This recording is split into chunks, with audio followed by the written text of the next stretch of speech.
Постои ли реална опасност еден ден пешки да стасаме до островот Голем град? Искрено не верувам, искрено. Се надевам дека нема да стигне до таа точка Преспанското езеро. Меѓутоа, историјата на Преспанското езеро покажува големи осцилации, од драстично високо ниво до пониско. Историски, мислам дека ние како генерации и се надевам дека тоа нема да се случи. Ова е најстрашното можно сценарио кое што може да му се случи на Преспанското езеро, кое што секоја година е се помало и има се помалку вода. Климатските промени се главниот фактор, но не можеме тука секако да ја исклучиме и комплетната негрижа на државата по ова прашање во изминатиот период, како и несоодветното управување со водите и нивното загадување поради несоодветен третман на отпадот. Од 2015 година во селото Стење функционира мониторинг станица на Преспанското езеро, која што 10 години го следи квантитетот и квалитетот на водата, како и физичките и хемиските карактеристики на езерото.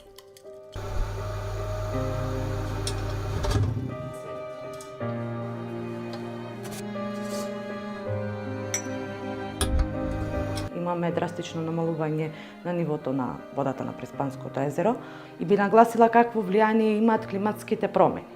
Би зела во пример, во изминативе 3 години, во месец јануари, веќе имаме постепено покачување на температурата. Односно, пред 3 години температурата на водата во Преспанското езеро и овај месец, мислам, јануари 2026 година, веќе имаме зголемување на температурата од 3 степени.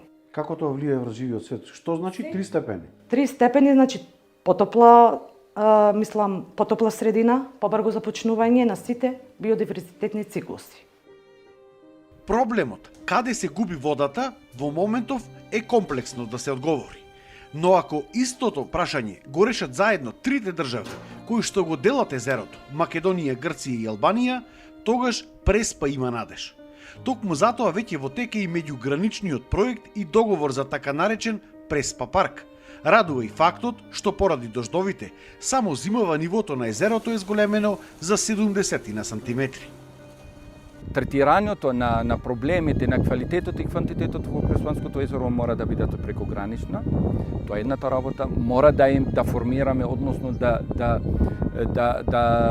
донесеме одлука за воспоставување на банка на податоци, односно база на податоци, историски релевантни, за кои согласно нив можеме да планираме мерки активности.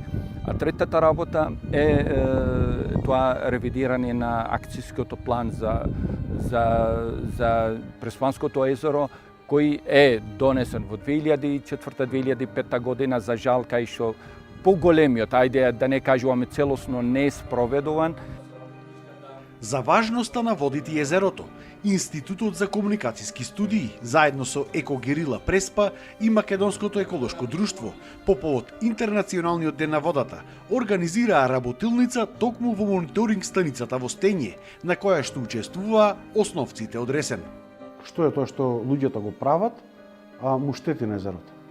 Например, ке фрля некаде ѓубре во природата и што не е близко многу до некоја река и ќе се мислат како може да стигне до таму и, например, тоа може да стигне до таму со тектонски движења, со ветер редовни. Што им препорачувате на вашите врсници? Да не фрлят толку во природата ѓубре, да фрлят кај што треба, кај што местото, за да може како прво се подигне езерото и да не е толку штетно, да можеме да се капнеме чисто, например, кој е на лет. Што е најмногу што му штети во овој момент на езерото и како треба да се заштити? Првин треба да се организира отпадот, не треба да се расфрлува насекаде. Има голема опасност поради земјоделците и општо самите ние. Има многу фрлање на ѓубре, неправилно користење на вештачките ѓубрива, но сепак ќе се трудиме и со оваа кампања и со све да пробаме да го заштитиме нашето езеро. Имавме една продуктивна, одлична работилница во која што децата се запознаа со значењето на Светскиот ден на водите, се запознаа со некои факти за повеќе за Преспанското езеро и исто така има и една работилница каде што им беше објаснато кои се најдобрите начини за управување со отпадот и како несовесното управување со истиот би довело до штетни последици за самото езеро. Она што Екогерила Преспа го имаше како целна активност на овој настан беше да образложи како тоа отпадот директно влијае врз водните системи, врз загадувањето на водата, врз сите живи организми кои што живеат во водните системи и како ја уназадува или упропастува и природата покрај крајбрежја, која што е многу битна во понатамошното развивање на одредени ситуации и состојби со квалитетот на водата. Заштитата на водите е само еден од сегментите за заштита на целиот екосистем, доколку сакаме во иднина Преспа да ја направиме една од најчистите средини во Европа, онаква каква што и заслужува да биде.